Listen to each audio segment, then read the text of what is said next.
Good morning everyone, welcome back to my channel. আশা করি তোমরা সবাই খুব ভালো আছো আর সুস্থ আছো।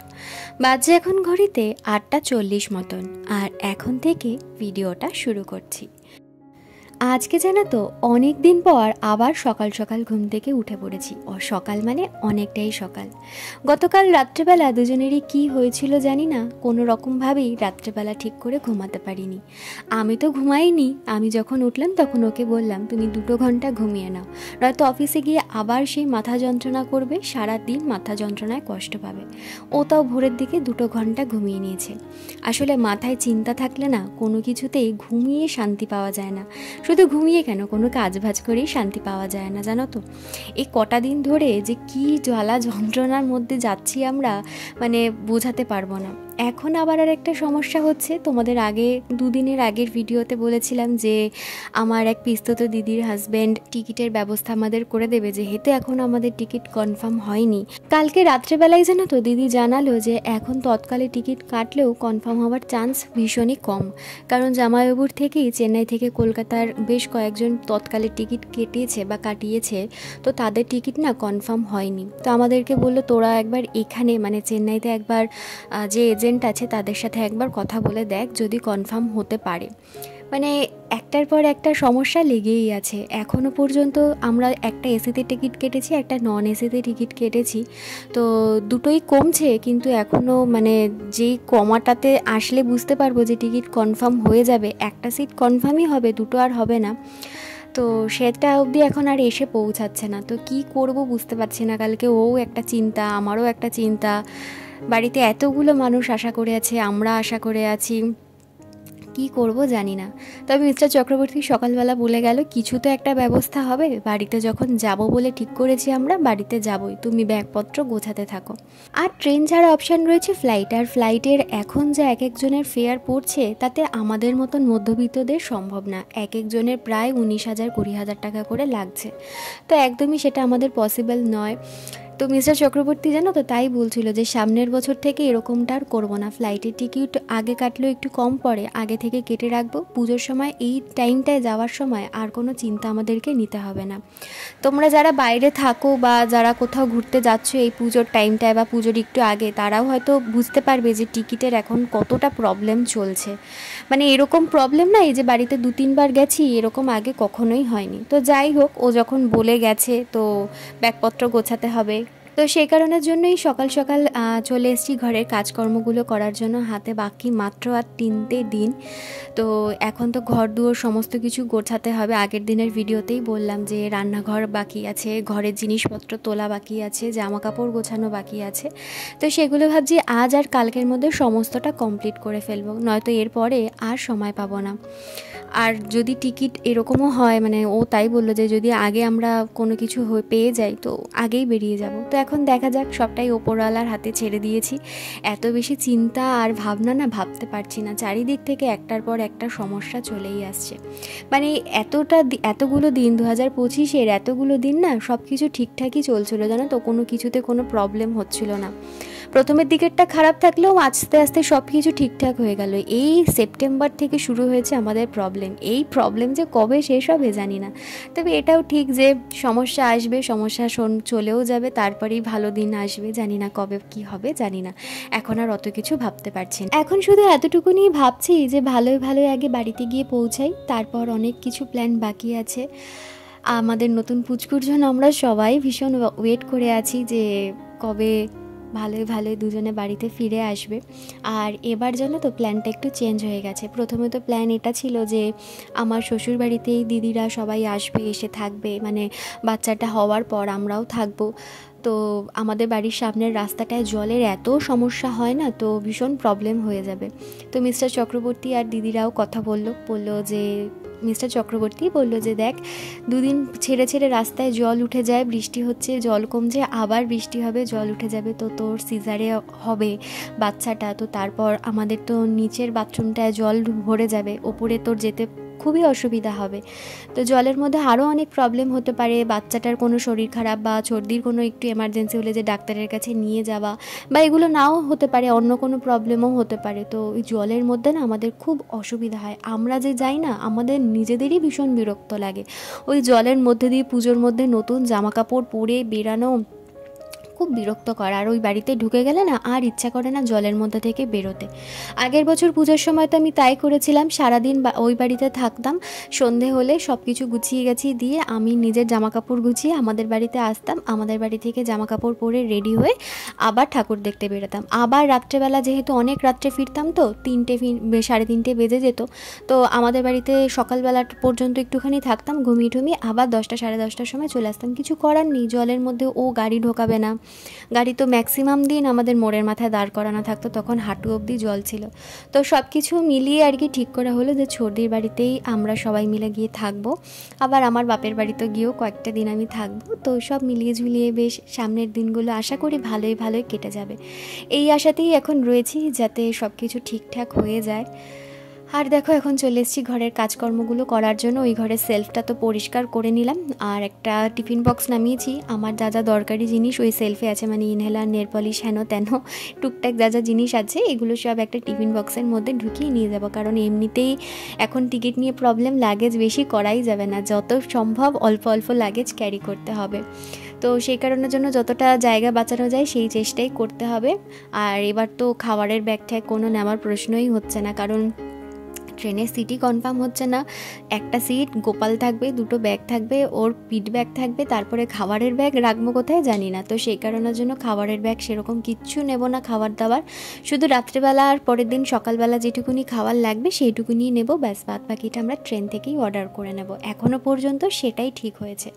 আর ওদিকে দিদিরাও বলছে হ্যাঁ তোদের দরকার নেই, তোরা তো ট্রেনে ভালো খাবারই পেয়ে যাস, আমরা অর্ডার করি, তো অসুবিধা নেই, খাবার দাবারের ব্যাগ বেশি করিসও না। তো এখনও পর্যন্ত ওটাই ঠিক আছে, এখন দেখা যাক কতটা কি হয়, ট্রেনের টিকিটটা আগে কনফার্ম হয়ে যাক। মানে বাড়িতে এখন সবাই জিজ্ঞাসা করছে, তো বাড়িতে সবাইকেই তাই বলা হচ্ছে, হ্যাঁ হ্যাঁ টিকিট কনফার্ম হয়ে যাবে, টিকিট কনফার্ম হয়ে যাবে। এদিকে আমাদের যে কী চিন্তা আমরাই একমাত্র বুঝতে পারছি। আর সত্যি কথা বলতে মানে সবাইকে বলে না চিন্তা দিয়ে কোনো লাভ নেই, কারণ ওরাও দূর থেকে কিছু করতে পারবে না, আর আমরাও এখানে বসে কিছুই করতে পারবো না। তো ওই কারণের জন্য এখন আর কিছু বলি না, বললাম যেদিনকে ট্রেনে উঠবো সেদিনকেই তোমাদেরকে ফোন করে জানাবো যে হ্যাঁ ট্রেনে উঠছি, ব্যাস তখনই তোমরা আনন্দ টানন্দ করো। তো যাই হোক, সকাল থেকে অনেক বক বক করে ফেললাম। আর এদিকে দেখো ফ্রিজের কভার টভার কিন্তু আমি তুলে দিয়েছি, কেচে কুচি তুলে রেখেছি, এখন আর ওগুলো পাতবো না, যখন আসবো বাড়ি থেকে তারপর ওগুলো পাতবো। আর এখানেও এই সেলফটা পরিষ্কার করে নিচ্ছি, এইখানে যে জিনিসপত্রগুলো দেখছো এগুলো না মানে ডেলি আমাদের ইউজ করতে হয়, তো সেই কারণের জন্য এগুলো এখন আর তুলছি না, ওই গুছিয়ে রাখলাম হাতের সামনে, একেবারে যাওয়ার দিনকে তুলে দেবো আর কি, বা যাওয়ার আগের দিনকে, এগুলো প্রত্যেক দিনই আর কি ব্যবহার করতেই হয়। আর আজকে রান্না বান্না জানো তো আমার সকাল সকালই হয়ে গেছে, ওই যে বললাম না যে আজকে অনেকটাই তাড়াতাড়ি ঘুম থেকে উঠে পড়েছি, তো কি করব ওই জন্য তাড়াতাড়ি করে রান্নাটাই বসিয়ে দিয়েছি, রান্না বান্না আমার হয়ে গেছে। রান্না বলতে আজকে এটাই করেছি, আমের ডাল করেছি, বেগুন ভাজা করেছি, কাঠি কচু আলুর তরকারি করেছি, অল্প একটু চিংড়ি মাছ ছিল আর চিংড়ি মাছের মাথা ছিল, তো সেটা দিয়ে না কাঠি কচুর তরকারিটা করেছি। তো আমার রান্না বান্নার এখন কোনো তাড়াহুড়ো নেই, এখন ওই জন্য আস্তে ধীরে ঘরের কাজকর্মগুলো করছি। আর আজকেই না তোমাদেরকে বিকেলবেলা চেষ্টা করছি পুজোর জন্য যারা আমরা দুজনে যা শপিং করেছি সেগুলো তোমাদেরকে দেখানোর, আর বাবা মার জন্য যা যা কিনেছি সেগুলো তোমাদেরকে বাড়িতে গিয়েই দেখাবো, যখন তাদেরকে দেব তখনই তোমাদেরকে দেখাবো যে কি কি দিচ্ছি কাকে। আজকে আমি আমাদের দুজনের জন্য যা কিনেছি সেটাই তোমাদেরকে দেখাবো। এবার পুজোর শপিংটাও যেন কিরকম হলো কিছুই বুঝতে পারলাম না, কেমন জানি একটা হলো, মানে পুজো যে একটা মনে হওয়া বা পুজোর একটা যে ভাব এখন আর কিছুই মনে হচ্ছে না। জানি না কেন যাকেই ফোন করে বলছি তাদেরই সবার মুখেই এক কথা শুনতে পাচ্ছি যে পুজো কিছু মনেই হচ্ছে না, কেমন যেন একটা লাগছে। তো জানি না, আমি তো প্রথমে ভাবছিলাম যে শুধু আমারই হয়তো লাগছে, বাড়িতেও ফোন করে সবাই একই কথাই বলছে। তারপর তো আজকে শুনলাম মুষলধারে নাকি কলকাতায় খুব বৃষ্টি হয়েছে ভোর রাত্রেবেলা থেকে। এই কটা দিন হলো জানো তো আমাদের ওই বাড়ির সামনে রাস্তাটা একদম পুরো শুকিয়ে গেছিল, আবার আজকের বৃষ্টিতে প্রায় 1 হাঁটুর কাছাকাছি জল।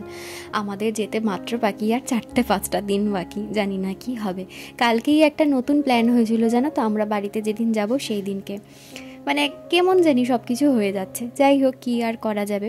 এদিকে দেখো ঘরটার গোছানো আমার সমস্তটা হয়ে গেছে কমপ্লিট, আর এখন চলে এসেছি ঘরটা ঝাড় দিয়ে মুছে নেওয়ার জন্য। তো সব কাজবাজি হয়ে গেছে, আর তো বললামই সকাল সকাল রান্নাও হয়ে গেছে, আর ওর খাবারটাও আমি একেবারে গুছিয়ে রেখেছি। আর আজকে সকালে প্রত্যেক দিনের মতন আমি একটু সিদ্ধ ভাত খেতে ভালোবাসি, সেটাও কিন্তু আমার খাওয়া হয়ে গেছে। আলু কুমড়ো আর ডিম সিদ্ধ, আমার এটা যে কী ফেভারিট একটা খাবার বলে না বোঝাতে পারবো না তোমাদেরকে। এই যে একটু আগে তোমাদেরকে বললাম না যে পুজোটা এবার যেন কীরকম একটা লাগছে, এখানেও তাই জানো তো। নবরাত্রি তো শুরু হয়ে গেছে। প্রথম দিনকে বিকেলবেলা করে এখানে একটু বাজনা ঠাজনা বাজিয়ে আর কি ঘট নিয়ে বেরোয় সবাই আর কি, বিকেলবেলায় পুজো দেয়, তারপর কিন্তু সন্ধ্যেবেলা ঠাকুর নিয়ে বেরোয় প্রথম দিন। আর দ্বিতীয় দিন কিন্তু এখানে ভীষণ মজা হয়। তো অলরেডি একদিন চলে গেল, এখানে কিছুই হলো না। আমি তো প্রথমটায় ভেবেছিলাম যে হয়তো পুজোই হচ্ছে না। তো তারপর যেখানে পুজো হয় আর কি, মিস্টার চক্রবর্তী সেই রাস্তাটা দিয়েই যায়। তো ওকে জিজ্ঞাসা করলাম, যেহেতু আমি ঘর থেকে এখন বেরোনো হচ্ছে না 2 দিন ধরে, তো বললো হ্যাঁ পুজো তো হচ্ছে, ওখানে প্যান্ডেল ফ্যান্ডেল করা আছে, লাইট ফাইট তো লাগিয়েছে। জানি না কেন এরকম হচ্ছে। এই যে আজকে তো দ্বিতীয়া, মানে 2 নম্বর দিন নবরাত্রি। তো আজকের দিনে কিন্তু ভীষণ একটা হইচই, একটা খুব মজা হয়, ভীষণ একটা সন্ধেবেলাটা ভীষণ ভালো কাটে আর কি। ঠাকুর নিয়ে বেরোয় বাজনা ফাজনা দিয়ে, সব লোকজন আমাদের ঘরের সামনে দিয়ে যায়। তোমরা চাইলে আগের বারের ভিডিওটা দেখে নিতে পারো, আমি ডেসক্রিপশান বক্সে দিয়ে দেবো। তো এবার দেখছি কোনো কিছুই হচ্ছে না, সব কিছুই সবাই চুপচাপ কীরকম একটা জানি। কালকেও সকালবেলা না একটুখানি মনে হচ্ছিলো যে সবাই নতুন জামা কাপড় পরছে, আমাদের ঘরের সামনে দিয়ে অনেক লোক যাতায়াত করছে, একটু ফুল টুল নিয়ে যাচ্ছে। তো আমি ভেবেছিলাম হয়তো সন্ধ্যেবেলা থেকেই কিছু হবে, তো দেখলাম কিছুই না। তো যাই হোক, ওদিকে আমার স্নান টান হয়ে গেছে, স্নান করে নিয়ে এখন দেখো সুন্দর করে সাজিয়ে গুছিয়ে পুজো দিয়ে দিয়েছি। আর এখন দুপুরবেলা খেয়ে দিয়ে নেব, তারপরে তো আমার কোনো কাজকর্ম সেরকম একটা নেই। তারপর বিকেলবেলা তোমাদের সাথে শেয়ার করব পুজোর যে কটা জামা কাপড় কিনেছি, আর সেগুলোই তোমাদের সাথে শেয়ার করব। আর বাদবাকি যাদের জন্য যা যা কিনেছি সেগুলো সব বাড়িতে গিয়ে তোমাদেরকে দেখাবো। তো সকালবেলা তোমাদেরকে বলেছিলাম যে এবার আমাদের দুজনের পুজোর যা শপিং হয়েছে, যা এখান থেকে আমরা করেছি সেটা তোমাদের সাথে শেয়ার করব। আর যাদের জন্য যা কিনেছি সেগুলো বাড়িতে গিয়ে তোমাদেরকে দেখাবো। তো সেই জন্য বসে পড়েছি। এখন সন্ধ্যা ঠন্ডা দেওয়া আমার হয়ে গেছে, আপাতত এখন কোনো কাজকর্ম আমার নেই। রাত্রের বেলা রান্না আছে, সেটা পরে করব, মানে রুটি করব, সেটা পরে। তো এই টাইমটাই ফ্রি আছি, ভাবলাম যে চলো তোমাদের সাথে সেগুলো শেয়ার করে নিই। তো সবার প্রথমে যেটা দেখাচ্ছি মিস্টার চক্রবর্তীকে দিয়ে দেখাচ্ছি, মানে ওরটা দিয়ে শুরু করছি আর কি। তো প্রথমে না এই একটা জিন্স কিনেছে, এই একটা কালারের জিন্স। আর একটা জিন্স না ঠিক ওটাকে কি প্যান্ট জানি বলে, ওই বিস্কিট কালারের খাকি কালারের আর কি প্যান্টগুলো। তো এখানে ওই প্যান্টগুলো খুঁজেছিলাম, ওই প্যান্টগুলো এখানে পেয়েও গেছি, কিন্তু একটু প্রবলেম হচ্ছে পায়ের জায়গাটা ওর না ঠিক অ্যাডজাস্ট হচ্ছে না। তো ওর যে চেনাশোনা দোকান আছে, বন্ধুর দোকান, ও বলে রেখেছে ওইখানে কলকাতায় গিয়ে ওর থেকেই আর কি নেবে। তো সে কারণের জন্য এখানে একটা জিন্স হয়েছে। আর এই কুর্তাটা আমি ওকে দিয়েছি, এটা কুর্তা শার্ট বলা যেতে পারে, পুরোটা খুললাম না, ভাঁজ করা, তো পুরোটা খুললাম না। এটা ওকে আমি দিয়েছি, এটা আমার ভীষণ পছন্দ হয়েছে, তো এইটা ওকে আমি দিয়েছি। বাড়ি থেকে তো বললামই যে আমার বাড়ি থেকে আমার মা, তারপর ছর্দি বর্দি ওরা সবাই টাকা পাঠিয়েছে, তো সবারটা দিয়ে কেনার চেষ্টা করি। আর আমার দিদি হচ্ছে আমার জন্য একটা শাড়ি কিনেছে, আর মিস্টার চক্রবর্তীর জন্য একটা কিনেছে। ওটা আমি এখন দেখাতে পাচ্ছি না, কারণ এখন আমার কাছে নেই, ওটা বাড়িতে গেলে তোমাদেরকে দেখাবো। আর আমি এখান থেকে কিনেছি একটা হচ্ছে জিন্স, অফলাইন থেকে কিনেছি, এটা আমি অনলাইন থেকে কিনিনি।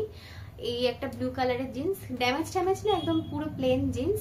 এই একটা জিন্স আছে, আমার একটু জিন্সের দরকার, কারণ এদিক ওদিক পরে বেরোনোর মতন আমি জিন্সটা একটু কমফোর্টেবল বলে মনে করি, তো সেই কারণের জন্য জিন্স। আর তার সাথে আছে খুব হালকা একটা এই টপ, ভি শেপের যে টপগুলো হয় না, পুরোটা খুলছি না, হ্যাঁ এই একটা টপ আমি কিনেছি, এটা আমার খুব পছন্দ হয়েছে, এটা অনেক আগেই আমি কিনেছিলাম। আর তার সাথে কিনেছি এই ব্ল্যাক কালারের আর একটা টপ, এটা আমি পুরোটা খুলছি না, ওই ভি কাটিং এরই টপ টিউনিক টাইপের, ঠিক আছে। আমি এটা যাই ওইটা খুলে দেখাই, এই যে এই একটা টপ আমি কিনেছি, পেছনটা তো এরকমই আছে, একদম হালকার উপরে পাতলার উপরে, আমি এটা আমার খুব পছন্দ হয়েছে আর কি। তো এই একটা টপ, তো কিরকম হয়েছে এগুলো অবশ্যই কমেন্ট করে জানাবে। আর এই কুর্তিটা আমি নিয়েছি অনলাইন থেকে, এই টপটা অনলাইন থেকে নিয়েছি, আর এইটা হচ্ছে অফলাইন থেকে কেনা, এটা দোকান থেকে। আর এই একটা কুর্তি নিয়েছি ইয়েলো কালারের, এটা হচ্ছে পুরোটাই সামনের দিকে কাজ করা আছে। আমি না পাশে ফটো দিয়ে দেবো, এগুলো এখন আর খুলছি না, পাশে আমি ফটো দিয়ে দেবো কিরকম কুর্তিটা, তোমরা দেখে নিতে পারবে। এটা আমি অনলাইন থেকেই কিনেছি। এই যে সামনের দিকটা হচ্ছে এরকম কাজ করা। তো এটার সাথে একটা ওড়না কিনেছি পিঙ্ক কালারের, আর পিঙ্ক কালারের লেগিংস দিয়ে এটা আমি পরবো, তো সেটাও দেখাচ্ছি ওড়নাটা কি। চক্রবর্তী কিনেছে হচ্ছে এই একটা ব্ল্যাক কালারের শার্ট, পুরো একদম প্রপার ব্ল্যাক, আর ওই রকমই সেম এই একটা কালারের শার্ট। মানে এগুলো না কলার গুলো চাইনিজ কলার বলে, ওই রকম টাইপের, বেশ ভালো লাগে কিন্তু এগুলো। তো এই দুটোই অনলাইন থেকেই কেনা হয়েছে। এই হয়ে গেল 3খানা শার্ট। আর আমি কিনেছি হচ্ছে আর একটা চুড়িদার, এটা আমার অল্টার করা হয়ে গেছে, আমি এখানেই খাপিয়ে নিয়েছি আর কি, অল্টার করে নিয়েছি। এই যে এই একটা পুরোটা সামনের দিকে এরকম কাজ করা আছে, এই যে। আর হাতাটা হচ্ছে এটা, পুরো হাতাটা এরকম। পুরোটা খুলছি না, আমি পাশে ফটো দিয়ে দেবো, এগুলো আমি অনলাইন থেকে কিনেছি তো, পাশে ফটো দিয়ে দেবো। এটার প্যান্টটাও আছে হচ্ছে পুরোটা ইয়ে করা, আর পায়ের কাজটা হচ্ছে এইরকম, মানে জামার যেরকম ডিজাইন সেরকমই ডিজাইন। আর ওড়নাটা হচ্ছে একটু অন্য কালার, ওড়নাটা হচ্ছে এই দুটো কালারের, অ্যাশ কালার আর পিঙ্ক কালার মেশানো ওড়নাটা। তো এই হচ্ছে আমার শপিং। আর এই ইয়েলোটার সাথে একটা ইয়ে কিনেছি, সেটা তোমাদেরকে দেখাচ্ছি। এইটা হচ্ছে ওড়নাটা, ওড়নাটার নিচটা এরকম একটু কাজ করা আছে, বেশ ভালো লাগছে আমার, পরে দেখে নিয়েছি বেশ সুন্দরই লাগছে। প্যাম্পুর জন্য, মানে আমার দিদির মেয়ের জন্য এখান থেকেই একটা জামা কিনেছি, যখন এগুলো আমি দেবো না তখন আমি ভিডিও করে দেখাবো। আর গুলু মোনাটা তো আগেই ওদেরকে টাকা দিয়ে দিয়েছে, কারণ গুলুরটা এখান থেকে কিনলেই কেনা যেতে পারে, কিন্তু ওর সাইজটা আমি ঠিক বলতে মানে বুঝতে পারি না, গায়ে হলে লেন্থে হয় না, লেন্থে হলে গায়ে হয় না, তো সেই কারণের জন্য ও দিয়ে দেয় গুলু মোনা, ওদের পছন্দ মতন ওরা কিনে নেয়। তো চলো আজকের জন্য ভিডিওটা এখানেই শেষ করে দিচ্ছি, দেখা হচ্ছে আগামীকাল নতুন আর একটা ভিডিও নিয়ে। ততক্ষণের জন্য সবাই সুস্থ থেকো, ভালো থেকো, টাটা।